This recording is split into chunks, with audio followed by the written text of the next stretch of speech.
Let's pipe some buttercream daisy cupcakes and make them extra sweet with cute little bees. To pipe a daisy, grab a cupcake and a piping bag fitted with tip 104. Hold the tip so that the wide part of the opening is on top and pipe a series of long petals by drawing lines from the edge towards the center. Go all the way until you meet back at that first petal. Now grab a bag of yellow buttercream fitted with tip 2. Pipe a large dot in the center of the flower and surround it with a ring of smaller dots.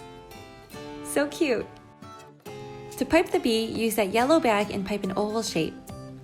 Take black buttercream fitted with tip 2 and pipe a head as well as a few stripes on the body. For the wings, use the white buttercream again with tip 104 and squeeze 2 teardrop shapes on both sides of the bee. Oh yeah, let's give it some antennas! Too cute! Add some green leaves with tip 352 and this one is done. Let's make another one. This time I'm using pink buttercream. Same tip, 104. Draw long petals from the edge towards the center. Try to keep them straight and even. Now pipe the center. Again, that's a big dot surrounded by a ring of small dots, and then add some leaves. Let's pipe a sweet little bee on this one too. Body, head, stripes, and wings. I love how the pink helps the wings on this bee really stand out. It's so fun!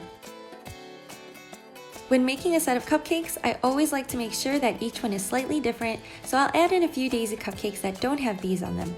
Having a variety actually helps draw your eyes and attention to the details of each one. In this case, it'll help highlight the bees even more. Let's pipe this one orange. Sweet and simple. Don't forget the leaves! There you have an easy and lovely set of flower cupcakes. Adding those bees really make them extra special and fun. Hope you try it out this summer. Enjoy!